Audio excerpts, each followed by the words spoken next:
This is Eugenie Bondurant, and you're listening to Don't Go Out There podcast. In a world where zombies, ghosts, serial killers, and vampires all exist, it's Nico, Brian, Mike, and Dustin, and they are all that stand between you and the films that could end the world. Welcome to the Don't Go Out There Horror Movie Welcome back, Podcast. everybody, to the Don't Go Out There Horror Movie Podcast. Just want to thank all of our fans and listeners. We really appreciate all support. You guys are awesome. Before we get into tonight's film review, I just want to give a quick shout out to our website, don'tgoouthere.com. My man Brian has done a fantastic job with the website. He's got it looking great. Everything about our podcast is on there. All of our episodes and interviews from episode 1 to our weekly release. If you want to check out all of our episodes there, maybe you have an office job, don't have access to your phone, you can listen on your desktop computer. We've done some incredible interviews in the past with some of the biggest names in horror, some of your favorite slashers, writers, directors. Check out our interviews if you haven't heard those yet. We got our store. We got some new T-shirts. Brian and Dustin have done some fantastic designs if you want to check those out. And we also have Shan's Etsy page attached as well if you want to grab a tumbler. And we also have our social media, Facebook, Twitter, Instagram, YouTube, and TikTok. We love interacting with our fans. We love, meeting new people. We love answering your comments and questions on the air. So definitely check us out on social media. And the last thing I want to shout out is our Patreon. We call it Blood Donors. We have the traditional monthly reoccurring kind. You're a big fan of our podcast, a big fan of our show. You want to help support us. That option is available. And we also have one-time donations. If you want to donate and, if you have a film review you want us to do, that option is available as well. Happy birthday, Dustin. Super excited to celebrate, one of the best co-hosts on the show, the funniest guy ever. Tonight we're going to be reviewing Dustin's birthday bonus. Dustin, you want to announce that, brother? Yeah, first of all, I'm old as fuck. Second of all, I picked something different. I went with Werewolf by Night. It was a TV special released exclusively on Disney Plus. I watched it and I really enjoyed it, and I couldn't think of a better way to make you and Mike watch something Marvel, because I know you would never click play on this, regardless of what it's about, unless I made you. So, I went with Werewolf by Night. Hey, you're not as old as Brian, buddy, so it's going to be okay. Fuck you. All right, I'll go next. Dustin, I enjoyed the movie. It's a short flick, but it's action packed. You don't get bored. It's just a good little watch. It's got a cool cast. I can't remember the guy from Old's name. He's in it. And friend of the show, I'm sure Brian will mention it, plug the interview at Eugenie Bondurant. She was awesome. I can't remember if we talked to her about this movie or not, but no, we didn't. Oh, damn. Well, we'll just have to get her back on and talk about it. But overall, this is a fun movie. It fits in with our review this week, kind of, werewolf stuff. But yeah, Dustin, I enjoy the movie for what it was. Cool. Yeah, if you don't count Underworld, and I don't, but this is actually our first werewolf movie. And funny enough, for about a year, I've been trying to pick a werewolf movie. I just decided, unlike some of my picks, to vet them first. And I watched Cursed. I watched American Werewolf in London and a few others. And sorry, spoiler alert, I was like, these all suck. So I've settled on one, I think, but I'm going to, play that close to my vest. But anyway, my point is I'm very happy that Dustin picked the werewolf movie. We're almost 4 years into the show. And finally, to quote Janine Melnitz, we got one. I'm almost, though, not even sure how I felt about this the first time I watched it. I was almost so caught off guard by all of this, like an hour long Disney Plus special by Marvel. Like, it's black and white. It's part sci-fi. It's throwback to old Hammer Universal monster horror movies. Like, what? I can't say at first that I was like, I loved this. I just felt so many different emotions at first. But after multiple watches, I really do appreciate how unique this is, and I like it a lot. Michael Giacchino, who directed this, is actually a very famous composer. Think, Ratatouille, Up, Incredibles, 09 Star Trek. He has a pretty amazing IMDb resume. He won a damn Oscar for crying out loud. But he did a damn good job as a director in this. And besides one short Star Trek episode in 2018, this is his only directing credit. And man, this almost reminded me of like Sin City or Snyder's DC movies on how this was shot and the color palette. And I really dug it. It was unique, yet throwback and feels familiar. After my second viewing, I really started to dig this, and I'm a really big fan of it now. I'm glad you enjoyed it, Brian, because you and I are the only ones of us that enjoy the Marvel universe. I don't want to say MCU, but like Marvel in general and comic book stuff. And when this came out in October, remember I asked you if you'd watched it, and you said you hadn't yet. And I was like, I got to get him to watch it because I, like you, the first time I watched it, I was a little unsure, but it was so short. I watched it again like the next day and was like, man, okay, I really like this. So. Yeah. All right, so obviously I was hesitant to be excited about this with anything with the Marvel Studios logo doesn't get my juices flowing. However, everything Brian just said, I completely second. Like, this movie is so unique and so different. One, kudos to the runtime, 55 minutes. You can't fucking beat that. That's fantastic. It's a great pick right there, Dustin. But also, man, everything Brian said, I really do echo. The black and white, nods to the old Universal monster movies. I love that. Those Hammer movies, that you talked about. I like that it was a werewolf movie. We haven't done that. I'm more of a werewolf guy than I am a vampire guy. So that was kind of fun to see. And again, I like this movie for a lot of it. Now, I'm not comparing the two, okay? But I like this movie for a lot of the same reasons I like Halloween, the original. The mood and atmosphere of this movie makes it so damn enjoyable. The music is great. The scene, like the sets are great. They look like they're of a different time and place and era, and I just love it. Like, Brian mentioned, it is a throwback brought to the future. I love it. Like, I think it was really fun, really good watch. I think the cast is cool. The acting is great.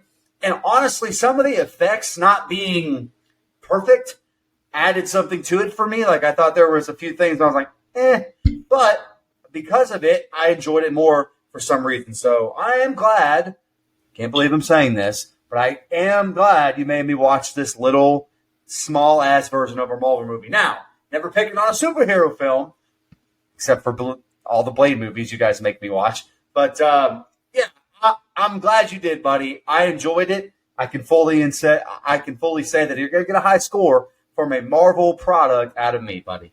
Nice. I knew you had it in you. I want to let the audience know that Dustin did like the complete opposite with this pick to what his original pick was. Mike mentioned the 55-minute runtime. Listeners, we almost did a 3-hour behemoth called Beau is Afraid. So, yeah, I was so happy. I saw Beau is Afraid when it was in theater, and I told you guys I have no idea what the hell I just watched. Like, it was a 3-hour acid trip. I walked out of the theater, like, scratching my head, looking back, like, what the fuck was that? And so I was like, you know what? You guys got to see it. Since I had to see it, you had to see it. Oh, jeez. And I changed my mind because I was like, these birthday picks, we typically do something lighter, so let's do that. But stay tuned for the if I had to see it, you have to see it, because it's coming. You got me excited to watch a Marvel movie because of that. I was like, oh, God. Like last Sunday, I was going to block out a 3-hour window to sit down and watch Beau's, hour and a half. He thinks I'm going to give Beau is Afraid a negative score. So. Yeah. What did I say, like negative 14 or some shit? Something like a lot. Yeah, because it's 8:24, it's 3 hours long, and like I said, I haven't asked me right now what it's about. I don't fucking know. You know just as much as I do. I'm excited. I actually am excited to watch that one. I'm just going to have to get up and take breaks and shit. God, I like A24 movies, but man, that's a beast of a movie. All right, guys, let's get into the scene by scene. Any more opening thoughts? Let's do it. All right. The film starts with title card and narration on hunters and monsters. He speaks on the Bloodstone family, and the weapon is in want of a new master. Tonight is Ulysses Bloodstone's funeral. Hunters gather from around the globe for a ceremonial hunt to claim the Bloodstone. Jack walks into the room with the other hunters. Verussa is made aware of Elsa's arrival. Joven shakes hands with Jack. Joven says it gets lonely being a hunter. Verussa says the others wouldn't like Elsa showing up after 20 years. Elsa wants the Bloodstone and to be away from her. Verussa says Elsa was the greatest disappointment of her father's life. Damn, that's rough. Verussa addresses the crowd complimenting their kill count. Verussa thanks them for honoring Ulysses' Bloodstone. They open his coffin and the crowd listens on as his body is used as a ventriloquist dummy. They will have to fight a monster unlike anything they faced. Whoever slays the beast takes possession of his Bloodstone. Only one bloodstone and one keeper. The only weapons they can use are hidden in the garden. Barroso and others question why Elsa is allowed to participate, but Verussa says she's fair game and no special treatment. They draw their order and Jack gets to go first. The monster is released and Verussa tells Jack, off you go, while the others pledge. All right, Brian, that's the opening set. What'd you think? Yeah, so I got a lot on this set of scenes, so bear with me. So right off the bat, being a graphics guy, let me just talk about this open. The music, the graphics, they were modeled after 1973 CBS Special Presentations bumper. I love the werewolf slashes over the normal Marvel bumper, which Giacchino himself composed anyway, by the way. He was a fucking legend. And then we get this awesome title card where it, kind of mirrors the old shadow quality and even uses the Roman numeral copyright year like the old Universal horror movies. All of that just coupled with longtime voice actor Rick Wasserman's voiceover. I told you at first, I was like, what the hell is going on with this thing? Because I was going into this movie completely blind, and this being a Marvel, but yet not at all feeling like the MCU. I really dug it, especially these titles, as weirdly as that sounds. Again, I mentioned it in my open, but I love the way this is shot by Giacchino, where it's in that old Hollywood style and even simulating the real clicks. It really felt like I was watching something from the 30s here, and just the way this totally unknown world to me was presented to us and all of this universe building right off the bat with this explanation on the Bloodstone family and secret society surrounding the stone, which, like the Infinity Stones in the MCU, this was also a gem in the original comics, but changed. I love the writing by Heather Quinn and Peter Cameron on this entire thing. These introductions to everyone, Gail Garcia Bernal with the face paint, resembling, by the way, the last pairing of Giacchino and Bernal, which was 2017's Coco, where Bernal's Hector wore the paint for the same reasons, in honoring Dia de los Muertos. Big shout out to Linda or Azarel, like Nico mentioned in the open, friend of the show, Eugenie Bondurant. Listen to our interview with her at don'tgooutthere.com. Great to see her again. Nerd alert. Also, for Kirk R. Thatcher, who plays Jovan, he previously appeared in the MCU as a punk on the street in Spider-Man Homecoming in 2017. And down a rabbit hole here, that actually was a reference to his role as punk on the bus in Star Trek IV, The Voyage Home, a character he later reprised in season 2 of Picard. Woo! You're welcome. You are welcome. I love the music playing the recorder in the background during these introductions too. It's actually Irving Berlin's 1934 song, I Never Had a Chance, which is mirrored by all of these hunters who are eager to, really just wield the Bloodstone next and will never have a chance. Sidebar, it's never really stated what year this is supposed to be in, but Giacchino only really uses songs from the 1930s throughout. So I originally placed this in the 30s as a normal fucking person would, but that is until another set of scenes coming up. So who fucking knows about that? And a few other things. I told you I had a lot, just a little bit here. I'm almost done. I really loved about this set of scenes. I love the little Easter egg with the Bloodstone beginning to glow red when Elsa walks by it. A lot of foreshadowing there. Speaking of Elsa, Laura Donnelly, I can't be the only one who found her with just such a striking resemblance to Eva Green in Sin City and the 300 sequel, both of which, like I mentioned, use the same monotone color scheme, highlighting mostly the color red. So she's definitely written also as, almost a Buffy the Vampire Slayer or even, we'll bring it up again, Celine from Underworld-esque, just a heroine. I think that she's written a lot like those two. I also love how she interrupts Bitchface McGee Verussa by dragging that chair across the floor. That's very reminiscent of when Will Smith's Agent J did that in Men in Black and that memorable scene in the first one. I also really like the joke aspect of this Ulysses Coffin robot dude. Like, Jovan had the best reaction to it. He clearly was like, what the fuck is happening here? Pretty much like I was at first. And the back of the coffin reading, quote, this end up. But come on. The dad joke, I'll be rotting for you. Come on. That's Crypt Keeper level right there. By the way, John Kassir, interview, don'tgooutthere.com. A few other things. Last thing I wanted to point out here before I shut up, the transition from Bitchface Verussa to the skull they used to draw names I thought was brilliant by Giacchino. And lastly, this flaming tuba dude, actually longtime director of The Simpsons, David Silverman, with a cameo. and this flaming tuba is apparently like a real life talent he possesses. So wonder if he learned that at band camp. Shout out American Pie. Go ahead. Definitely shout out to American Pie. All right, fellas, you know the rules. If I haven't seen it, you get first time watch notes. That's what you get as the movie is happening in real time. So here we go. Starting off. A little weird for me because I haven't watched anything by a Marvel studio since the second Iron Man film. Okay? So that however long ago that was, I have no fucking clue, but that's how long it's been. Didn't we review Blade? Did you watch that afterwards? Well, is that like Marvel Studio or is that a different studio? It's Marvel.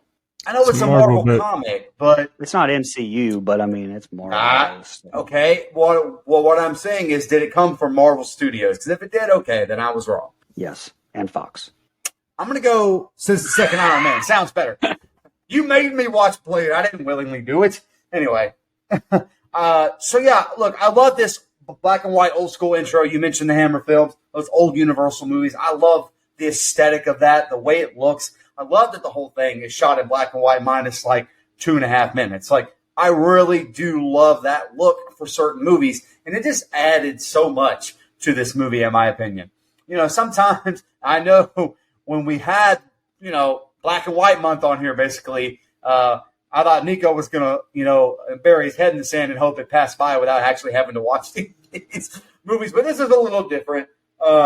Yeah, so anyway, look, I'm glad we get some explanation and exposition into what these hunters are and the monsters and everything else, because otherwise I'd be completely fucking lost. So I am glad that we get something that makes me a little less clueless. Then we get my favorite character, Elsa, which, by the way, call me sometime. You're more than welcome to. So they're all sitting around this circle talking about how many kills they have, and all I can think of is how our logo has more than these fucking bums combined. I mean, look at the 3 guys that we tout. These guys have nothing on them. That's all I'm saying. However, Brian, I know you just shit on a dad joke, but buddy, I loved Rotting for You. It got my ass. I will fully admit, I will cop to it right now, that joke really popped me and I laughed my ass off. I'm sorry. Yes, I give you shit over your dad jokes. That's just all fun and games, buddy. Oh, nay, did I shit on it? I was praising it. Nice. Okay, we're on the same team, buddy. On the same team. I said it in my open, but I love the sets of this movie. I love, you know, how it looks like almost an old-timey castle in a way. I just love the atmosphere that this movie puts off. It's a character in and of itself. The movie is a character in and of itself. I love that. This is how, and I hate to compare the two because they're two completely different things. This is how the Haunted Mansion movie should have felt. It didn't, by the way. But this is how it should have come across, in my opinion. Also, last thing I have here is flaming tuba is a first on this show. This is the first time I've had a flaming fucking tuba that I'm aware of. I thought it was awesome. That's a badass talent. That's a badass skill, and you just made it even better, Brian, by revealing that little fun fact to me that that's actually somebody doing that shit. So I thought it was awesome. Yeah, I also love the custom Marvel intro, like you mentioned, Brian. I love how it was, you know, updated and customized for this film with the claw marks, and it was in black and white. Like, it was just, that was an awesome look. I also love the title card. Like, it genuinely looks like it was made nearly 100 years ago. Very good job, attention to detail, all of that. Can't give enough credit there. And the storybook open and narration, another great thing, great touch. Love that. The black and white, I think, is just a chef's kiss for this. And I love that the bloodstone shines red. Like, it's a great contrast, makes the shot pop, and really stresses the importance of the bloodstone. Really like that. I did find it simultaneously creepy and hokey when Ulysses' dead body starts moving and talking when the casket opened. That was kind of funny, but I don't know. It was fine. And then one quote that I really loved is when old boy goes, "Where's her medallion?" And she says, "Have you checked up your own ass?" That reminds me of me. I always say when someone says, "Where is something?" my first thing is, "Have you checked your butt?" Because that's from The Office, and I say it all the time. So I really like that quote. To me, I think this is a very interesting opening scene. Like, it's just, we get a brief, they don't waste any time, and they can't. It's 52 minutes long, but we get the backstory, we get caught up to date, we're into it. I think the black and white is just incredible. I love the score in this. So yeah, I'm all the way in through this first group of scenes. Jack enters the garden, walking around aimlessly, as do the others. Jack and Elsa bump into each other, and he asks if they can just pass each other by. However, Joven takes an axe swing at them. He bashes Elsa's head into a wall repeatedly. She Rey Mysterios him to the ground and flees with his axe.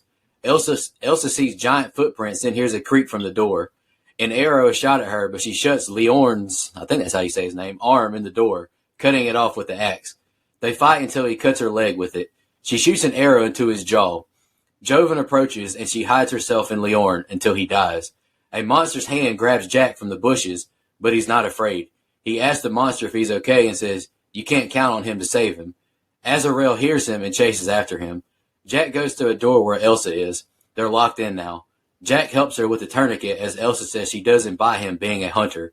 Jack says he doesn't want the stone and asks for her help to get the monster out. They speak on family until they hear the monster roar. Elsa breaks her Aunt Frances's tomb, removing bones, and finds a set of keys. All right, Brian, that's the next set of scenes I got. What'd you think?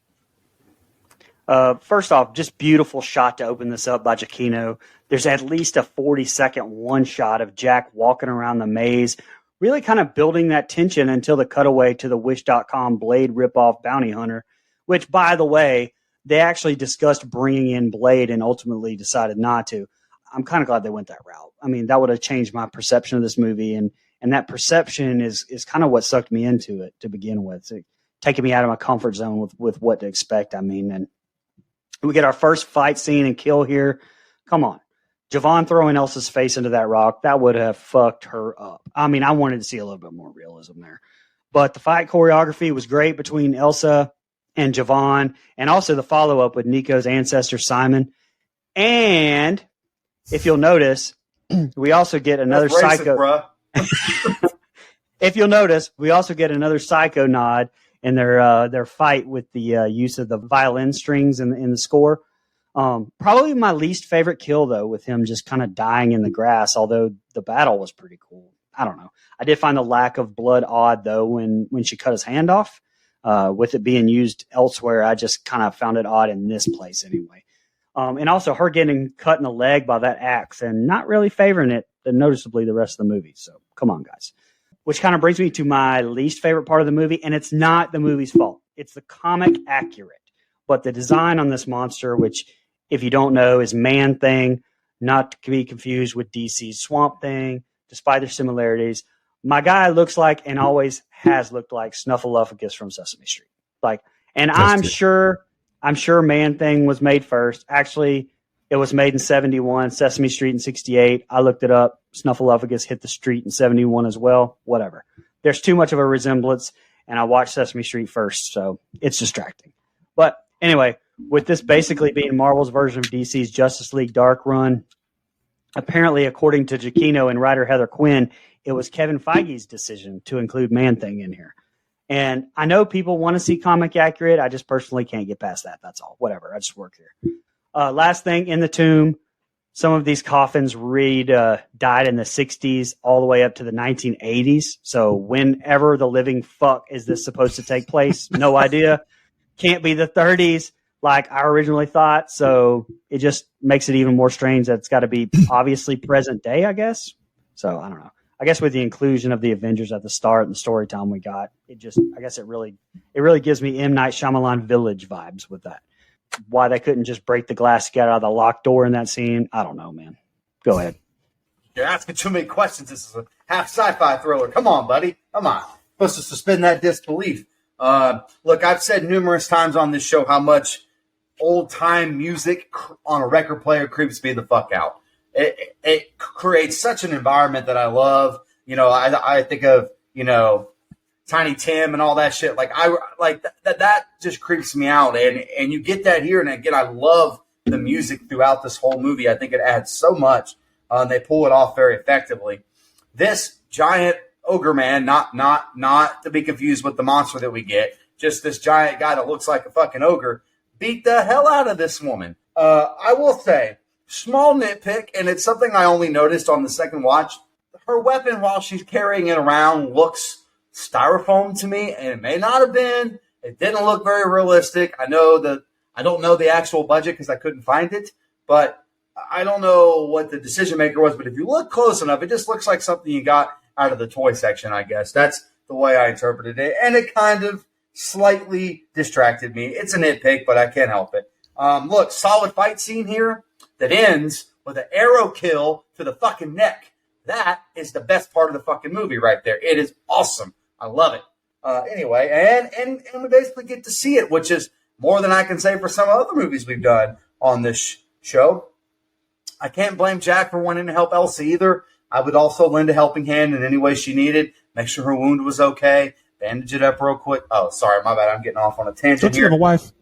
The only thing he's really doing here is mansplaining the shit out of what she needs to do with that cut. But look, I knew that Jack had too friendly of a face to be the quote-unquote bad guy or after anyone in this movie. Like, the minute you see him first on screen, friendly face. And I was like, all right, how's this going to end up? I was interested to know where his character evolution goes. And they do a good job of those long tracking shots of him until they get into this tomb.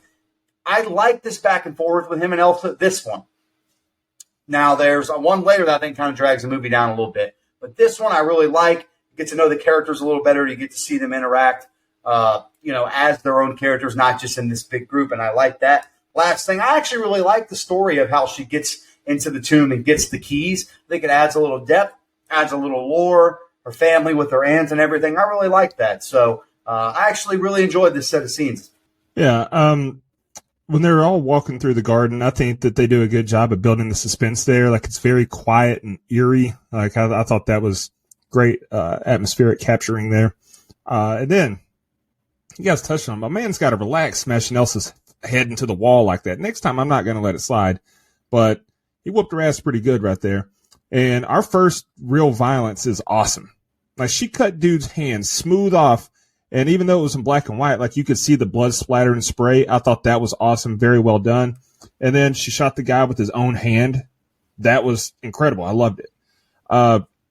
When the monster reaches through and grabs Jack, like, it's a great little gasp moment because he's actually friends with it, but we don't know at first. We just see the hand come through the wall. And then it's, revealed that they're friendly with each other. Because at first, at least me, I was like, oh shit, what's happening? Who the fuck? But, and then also, I laughed when Elsa started grabbing her Aunt Frances's body parts from the tomb. Like, she just reach in and grab like an arm and hand it down, and I thought that was good. That was a nice little comedic touch, which is something that the MCU has done. If you've seen them all, they do a good job of blending the comedy with the seriousness, and that's something that I'm really glad that they captured in this Werewolf by Night, because it did have its funny moments.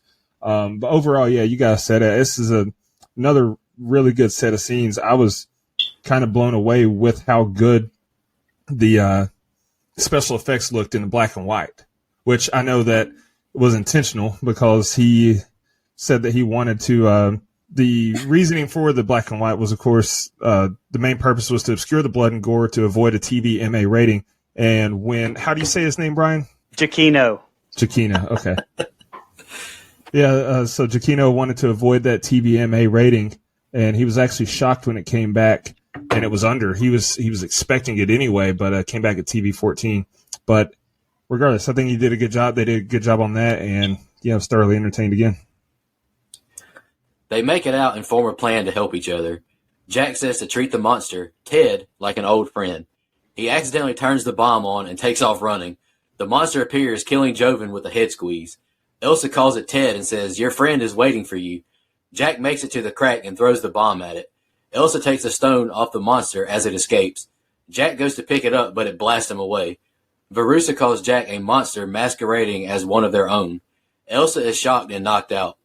Jack wakes up in a cage with Elsa. He apologizes for not telling her he's a monster as well. He says he would never hurt her or any of them. All his hunting is done by something that's not him.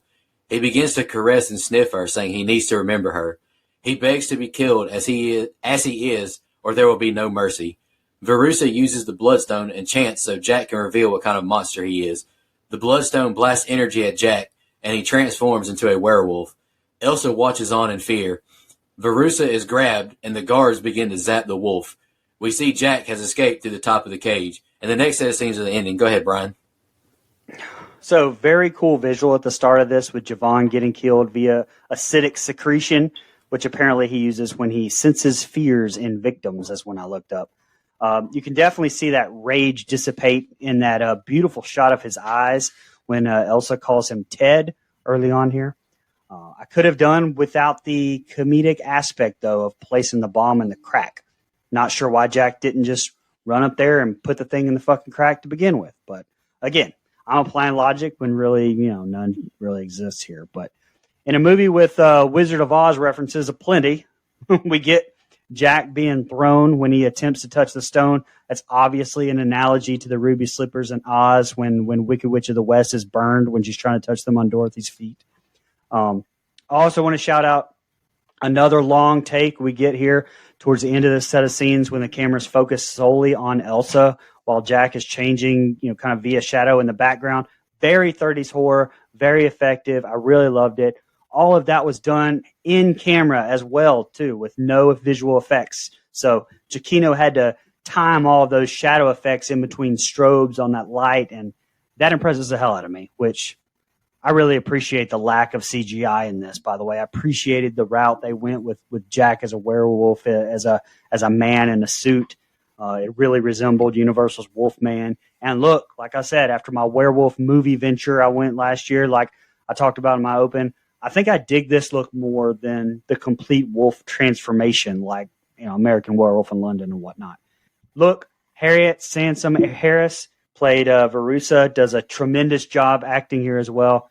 Her and Laura Donnelly just do a fantastic job, but she really stands out in this group of scenes. And besides the show Frasier, I don't know of anything else she's been in, but I know she's been around forever. Has actually won a Tony Award for Best Performance by an Actress, so she's fucking awesome.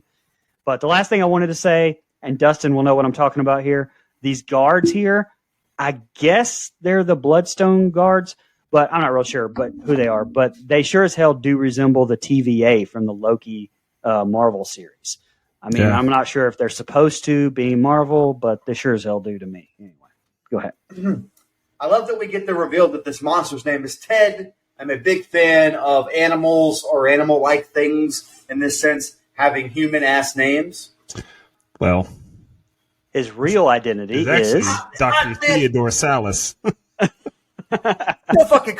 Don't Marvel correct me, asshole. Don't care about this comic book shit. God damn it. A man just got mansplained, too. I knew that shit was coming. Fucking nerds. Okay, I knew that shit was coming. Anyway.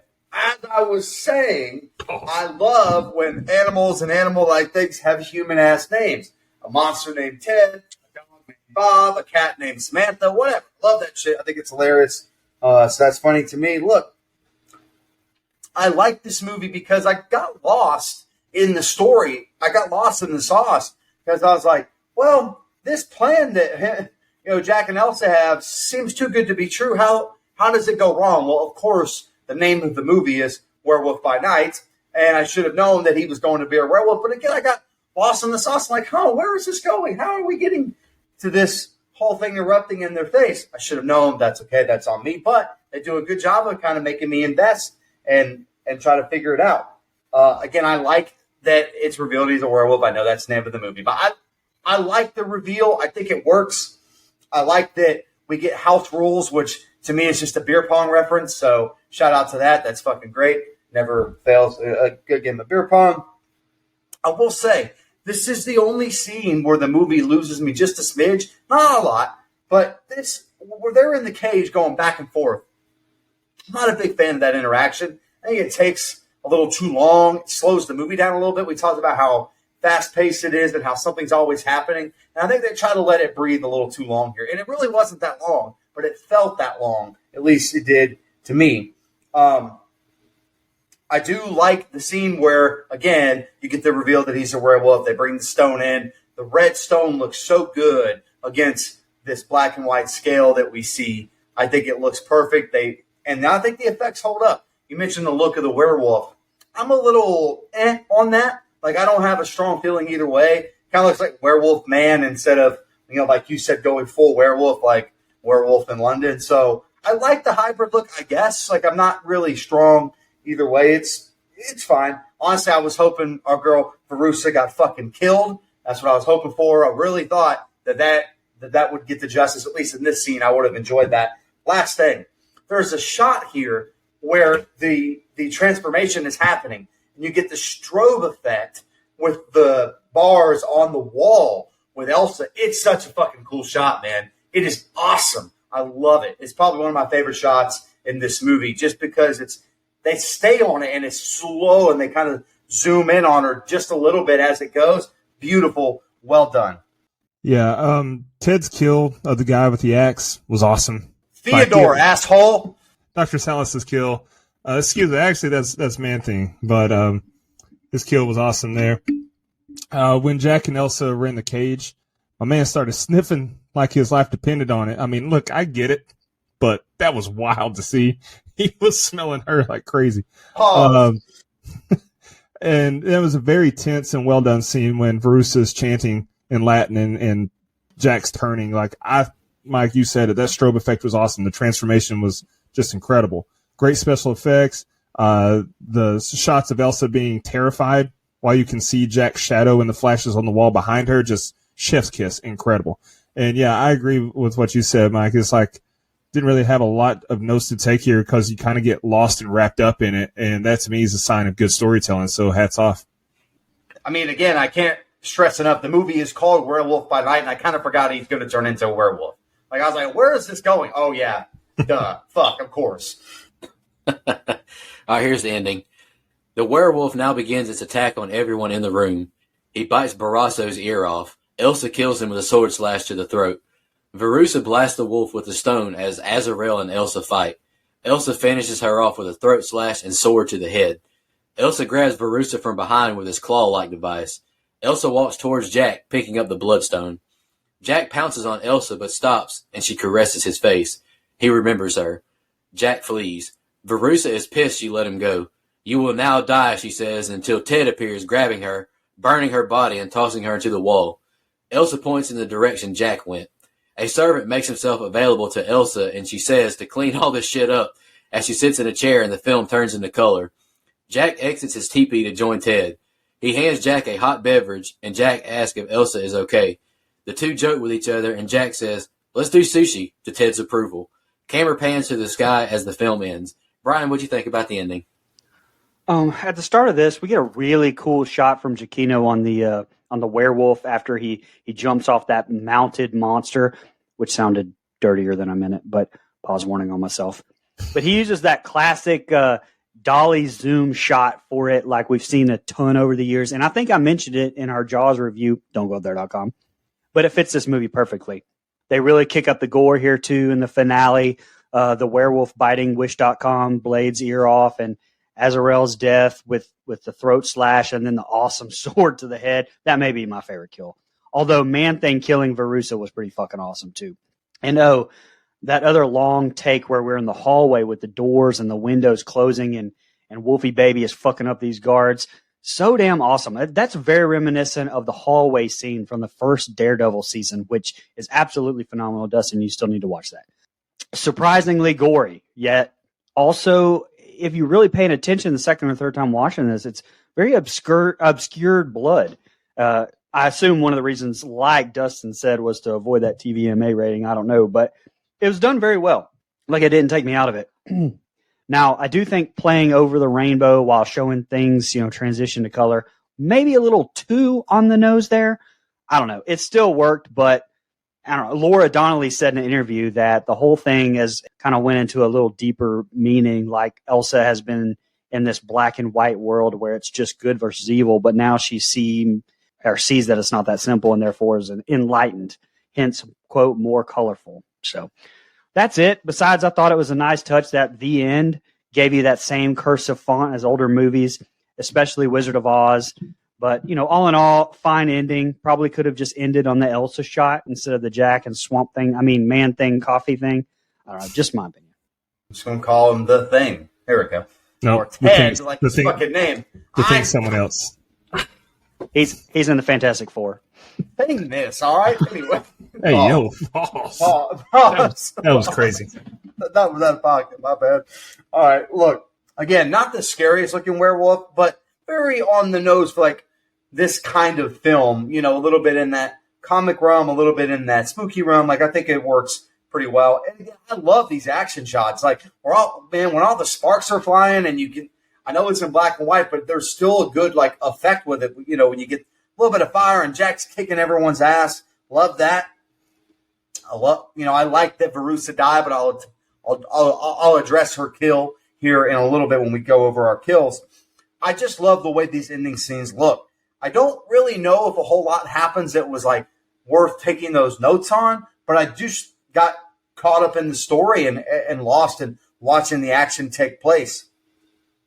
I will say during this set of scenes, as Elsa proves to be the badass I knew her to be, I started falling more in love with her, so I do apologize. I got lost in the scenes as they were happening. That's my apologies, everybody. And by the way, the whole time I'm waiting on Ted to return, and I was glad he did. I thought it was a really cool way to kind of wrap that up because, again, I really wasn't like I wanted him to return. I wanted to see more Ted, but at the same time, I kind of forgot about him because I got lost in the story.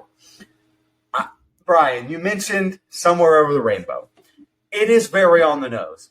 But as someone who loves Wizard of Oz and all references too, I loved it. I'm a sucker for that shit. I'm nostalgic for it. I eat that shit up. And, like you mentioned, there is some very, kind of like with Pearl, not as much, but kind of like with Pearl, there is some Wizard of Oz undertones with the story and everything else. So I do like that they... At least Elsa wasn't out here fucking scarecrows in a field, though. Facts. All right. Pearl's great. Anyway, I do love Judy Garland's version of Somewhere Over the Rainbow. It's a fucking classic. So, and it can also be creepy in a way. So I like that they ended that. I like that they did it as the movie went into color. That's a little on the nose, like you said, but I loved it, man. I'll eat that shit up all the time. Fun watch. I don't know if this last little scene here with Jack and Ted and everything else was necessary, but it was a nice little comic relief to kind of end on after going through kills and action and everything else. So it didn't bother me that much. I think that a lot of this ending was just next level badass. Like Jack cleaning house, that was awesome. And he's got a very good traditional werewolf look. I love that as well. Elsa killing Barrasso was awesome, like kicking him in the arm and making him fall into his own throat slice. That was a badass kill.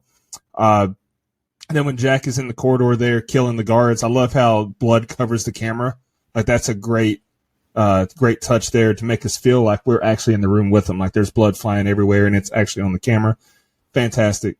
When Jack pounces out of nowhere, that was a tense moment. Like it made us think he was about to kill Elsa or that he wouldn't remember her. And, it was a nice relief there when he did, or when he didn't kill her and he did remember her. We get a fantastic entrance and timing from Ted there. Loved him killing Verussa like that. And also loved the moment Elsa and Ted had where she told him which way Jack went. Like that was, I don't know. It was kind of a fun thing. And then, you guys mentioned the transition or Somewhere Over the Rainbow playing, the transition to color.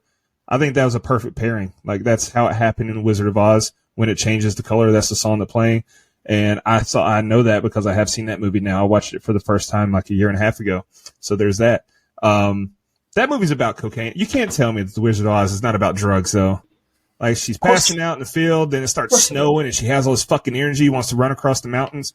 Come on, bro. That's cocaine. That's booger sugar. What Wizard of Oz is about? Whatever you want it to be, and that's why it's timeless. That's all I'm going to say. Are you saying I want it to be about drugs? Maybe. No comment. But yes. No comment. Yes. No. Yeah, I mean, I just think this is a very fun and satisfying ending. Like, we get to see Jack and Ted kind of at their campsite there in the woods, plotting their next move. Leaves it open for interpretation. Are we going to get more of this story, or are we done with them? I love that because they can go either way. Pause, and I'm good with it. So, yeah, good ending. Damn it. All right, guys, let's jump into our social media comments and questions. Let's do Facebook first. My buddy, friend of the show, Jared Summers, said, "Happy birthday, Dustin." Appreciate it. Let's go over to Instagram now. Matt Strickland said, "Happy birthday, Dustin." Appreciate it. Definitely going to have to check this one out. Matt, definitely check it out. It's on Disney Plus. 55 minutes, fun little watch. Best Instagram name, optional 13th Ghost. this was certainly a welcome departure from the MCU style of storytelling. They were able to do it in 50 minutes as opposed to the dreaded 2.5 to 3 hours they would normally take. Me and Mike definitely appreciate that. So I'll comment on that. I do think that this was a very welcome change in direction from the typical MCU that we've got. However, the runtimes in the Marvel movies don't bother me at all, and I would have liked to have seen about another hour and a half on this, so we get more of an expansion in the storyline. Okay, yeah, if they executed right, it would be fine. Gormy Goes Keto commented, "Where would you like Marvel Studios to take these characters next? Assuming you would like to see them again." Dustin, you want to go first with that? Well, Nico, I know this one's very near and dear to your heart, so do you want to go first? Or? I'll let you go first. It's your birthday pick, brother. All right. So, I am a Marvel fan, but I wouldn't consider myself an expert. I also wouldn't consider myself I'm like an intermediate. So I'm not terribly familiar with Werewolf by Night in the comics. But I will say this. I would love to see a Midnight Sun spinoff. I want to see more of Jack. I want to see more of Dr. Ted Sallis. So the Midnight Suns storyline the universe that they had was Blade. Morbius was in it. Wolverine was a member for a while. You had Doctor Strange and Wong, Werewolf by Night, and Man-Thing. And there's more, but I want to see that group, man. Give me a story of that, and maybe make it center around Man-Thing's origin, because I would like to know more about that. I read into it, and it's very fascinating. So they were trying to, recreate the Captain America serum, which I know, Nico, you're very well versed in. Yeah, and, his face right now is like, what the fuck? So yeah, I would like to see the Midnight Sun storyline. I agree with Dustin. Whatever you say, brother. It's your birthday. Hey, anything with Blade, I'm with you, Dustin. I'm all the way in on that. Blade don't pay no taxes. Go ahead. All right, let's go over to Twitter now. We only got one comment. Hernandez Gunn commented, "I thought this was the best special presentations that Marvel has done to date on Disney Plus." I wouldn't know. It's the only one I've seen. So I agree. Wow. So I need more clarification on that. Is he including the series, the Marvel series in that? Because if he is, I don't know, man. I really like Moon Knight, and Loki was great. But if he's saying just special presentation, then yeah, I'd have to agree probably. I think this is the only one they did. So it wins by default. Yeah. It's definitely the best one. All right, guys, jumping to our fun facts. Dustin, Brian, you got any?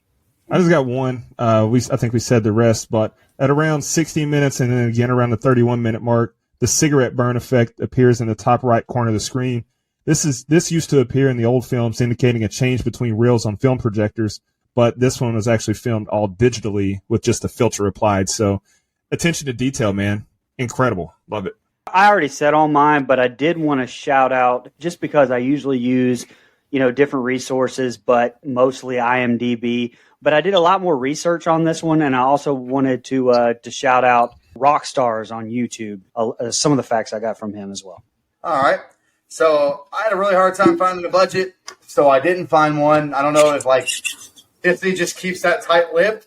I don't know what the deal is, but I'm just going to throw out a guess and say it's definitely around the same annual salary that Brian Hathaway makes. So that's probably what the budget was. So I'm just going to say that, and it probably didn't make that much back because that's a fucking high number, very impossible to hit. So that's the budget and gross right there for you. God, get the fuck out of here. Unbelievable. Wow. Didn't you fund this, Mike? I couldn't find the budget, so I didn't. Never go in partnership with Marvel. Get the fuck out of here. That was fucking hilarious. Couldn't find the budget. So I couldn't. But I found it. Did you check up your own ass? Wow. Elsa. All right, let's jump. All right, guys, let's jump to our favorite kill, least favorite kill in the rating. I'll go first. Favorite kill, Azrael. I really like the throat slash and then the sword to the head. Least favorite kill, I'm going to go with Joven. Not that it looked bad by any means, but I thought Joven was kind of the most intimidating and the coolest looking hunter. I would have liked to have seen him fight the monster a little bit and then gotten killed. I kind of feel like he got taken out of the movie a little too early. I think the movie looks great. The costumes look cool. The set looks great. Acting was fun. I'm not really into these kind of movies, but I had a good time with it. So 55 minutes, fun little fast watch. I'll give it a flat 8. I hear you. Okay. My favorite kills Azrael as well. Our girl Eugenie Bondurant. Don't go out that.com. But least favorite kill, Nico. Yeah, it had tension with them like laying in that ditch, avoiding Javon, and and her choking Nico out. But I don't know. I wanted more. I wanted a little bit more from that kill. Who?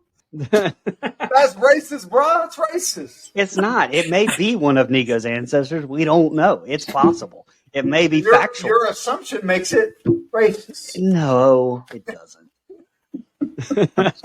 But look, I definitely recommend this. It's so unique, and don't let the fact that Disney and Marvel did this turn you off to it if you're not into that, like Mike and Nico. It's less Avengers and more Logan. If you were going to compare it to other Marvel movies, like we said, it's a throwback to 30s horror movies. It's great pacing. I don't think it's too short or too long. I think its length is perfect. Pause. I don't think that this is something that they quote nailed or that you're missing out on some nefarious type of movie here. But if you appreciate the legacy of horror and want to see something unique yet not as weird as that sounds, go check this out. I'm going to give it a 7.75. Man, that was out of pocket, Brian. Fun little movie, fun little watch. Like just there's no way to go about doing this now because I don't want to tread on Brian's waters there. But it was the perfect runtime, I thought. And again, I don't know if I would never have clicked on this by myself. It would have had to be forced upon me, but I'm glad that it was. Pause. I liked the plot, and I thought it looked really great for what the budget was, which I have no idea what that was, but I'm just going to assume it wasn't a ton. And again, the runtime was perfect. It lost me a little bit, just for like a little bit, but lost me a little bit in the cage, but picked right back up for sure. And again, great acting, great effects, just a really enjoyable, fun little watch. Didn't take too much of my time. I watched it twice. That's how you know I enjoyed it. Good job, Marvel. Can't believe I fucking said it. I'm giving this movie an 8. Wow. Did not see that coming. All right. So I really like this. I enjoy it every time I watch it. It's short, easy watch, fun. Oh, shit. Forgot the kills. Favorite kill. I'm going to go with, they're all solid, to be honest with you, but I'm going to go with the first one because Elsa cut his arm off and then used his own crossbow that was attached to his wrist to kill him. Least favorite, I don't know. I guess the guards that Jack killed in the corridor, couldn't really see much of them. But back to what I was saying. Really fun, short, easy to watch. The kills are great. I do wish it was a little longer pause so they could expand on the story. That's the only part that's lacking to me. It's kind of like they rushed into the why and threw us into the how, but it's still awesome. I gave it a 8.75, and so that gives us a composite score of 8.125, and IMDb has it a 7.2. What do they know? Fuck them. Also, my favorite kill was the arrow to the neck. My least favorite kill was Verussa because she deserved to die a cooler death. I didn't really like the disintegration via Ted. I wanted something more badass. That's all. This has been such a crazy episode. I'm sorry. I was out of pocket. Yeah, it's been something else. Happy birthday again, Dustin. Any final thoughts on your pick before I shout out the blood donors? Nah, man, let's get to it. Appreciate it. All right. Well, shout out our blood donors. Really appreciate y'all. Take a big financial burden off of us. Camper level reoccurring, Clayton J, Nina, Michelle Mirza, Andrew Ferguson, the Horror Movie Crew podcast, Alex Seligson, Eric Doolittle, Sean Irwin, Brian Samick, Trisha and Kelsey Miller. Camp counselor reoccurring are Dennis Kennedy, Edwin Hernandez Gunn, Joe Swinford, Jennifer Davis from the Too Close to Home pod, Kylie Denise, all the way from Australia, Adrian Aiello, Karen, Matt Strickland, and Gail Kuntz. Really appreciate all your financial contributions. It means a lot to us. Takes a big burden off of us. Yeah, Dustin, this was a fun pick, man. Good times. You guys would actually like Marvel. Just give it a chance. Dude, can y'all just accept I don't want to watch that shit? All right. Super excited to start our next 2 months of movies. 31. We're all picking a 31 movie for the next 2 months. Kicking it off with Brother Brian's pick of Underworld Evolution up next. I think we were all kind of fans of Underworld, so I'm excited to review its sequel, Underworld Evolution. Y'all have a good one. Don't go out there. Fuck you, Brian. Just want to remind everybody.